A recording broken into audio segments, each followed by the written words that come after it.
Hola, ¿qué tal? ¿Cómo les va?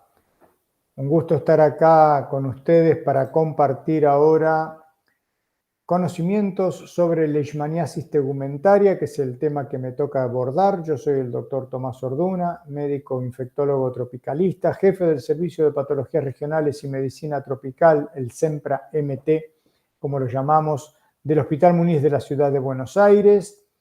Soy consultor clínico del Programa Nacional de Leishmaniasis desde su creación en 1998, con alguna ausencia entre el año 2015-2019, y miembro también de ADESAR desde su creación.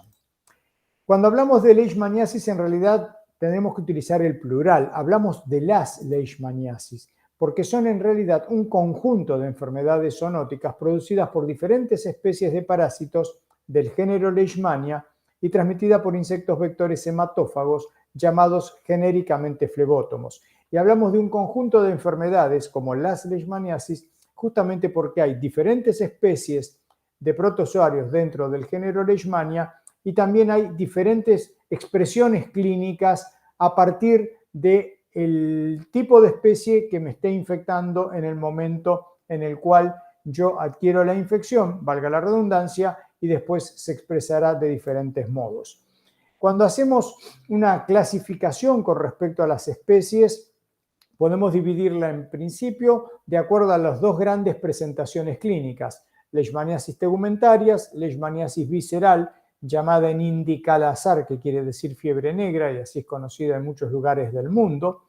Y como vemos aquí en esta diapositiva, las especies de Leishmania también a su vez se subdividen entre las que están en el viejo mundo y las que están en el nuevo mundo. Lo que nos interesa para pensar en las Américas es que de una manera didáctica podemos dividirlas entre las que están dentro del complejo brasiliensis y las que están dentro del complejo mexicana. Una manifestación diferencial importante entre estas va a ser que en el complejo brasiliensis están las especies que pueden comprometer mucosas dentro de esta expresión tegumentaria, a diferencia de lo que ocurre en mexicana, que no da compromiso mucoso. Cuando hablamos de las especies que producen la llamada leishmaniasis visceral o Kala-Azar, en el viejo mundo tenemos fuertemente dos, Leishmania o'donovani y Leishmania infantum. Y en el nuevo mundo tenemos a Leishmania infantum, Synonymia chagassi. Hoy se sabe claramente por biología molecular, ¿verdad? Por genotipificación, que la que se pensó que era una tercera especie llamada chagassi en realidad es la infantum. Y como tal es una patología traída, introducida al Nuevo Mundo a partir de la colonización hispano-portuguesa, es decir, Leishmania infantum, la leishmaniasis visceral como tal, no existía antes de 1492 en el territorio americano y corresponde justamente a Leishmania infantum, que es la especie que se encuentra en toda la cuenca del Mediterráneo.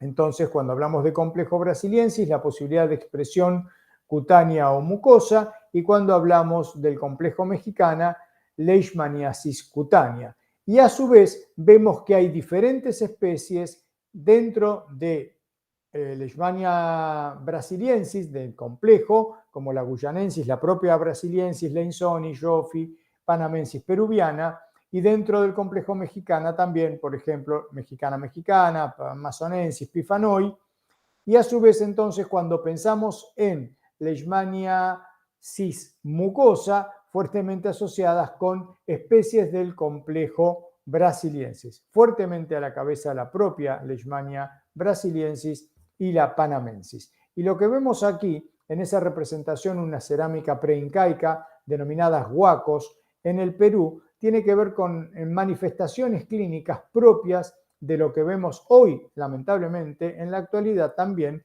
que tiene que ver con esa afectación mucosa de esta patología que es conocida desde la etapa anterior a la llegada de la colonización hispano-portuguesa, por eso tegumentaria no es introducida y sí lo es leishmaniasis visceral. Con respecto a la distribución en nuestro país, y caracterización de especies de leishmania, vemos que tenemos identificadas fuertemente 97% de los casos de las tegumentarias tienen que ver con leishmanias del complejo brasiliensis, fuertemente la propia Leishmania brasiliensis. También tenemos secundariamente Leishmania amazonensis y Leishmania guyanensis en aisladísimas ocasiones con diferenciación o identificación de las mismas. Y por último, tenemos los focos en los cuales se ha identificado Leishmania infantum, siendo el más nuevo el que está en Córdoba, donde a partir de este año 2022 tenemos claramente un foco en principio en circulación entre perros y flebótomos, pero potencialmente con la potencial aparición de personas en cualquier momento, producto que el cuadro episótico enzótico ya se está estableciendo en esa región mediterránea de nuestro país. Y entonces lo que dijimos, las leishmaniasis, no solo por esta cuestión de las especies de leishmania que son diferentes, sino porque provocan diferentes expresiones clínicas, la tegumentaria con su clásica división en cutánea, mucocutánea y una denominada dérmica poscalazar, es decir, una patología con afectación tegumentaria básicamente en piel que aparece después de haber sido tratado un paciente con una visceral. Esta forma en principio no se había visto en las Américas, aunque producto de inmunosupresión profunda sí se ha registrado en algunos pocos pacientes después de haber tenido la asociación de HIV-Sida profundo, insisto, con muy mal estatus inmunológico, asociado con leishmaniasis visceral y después del tratamiento esa aparición.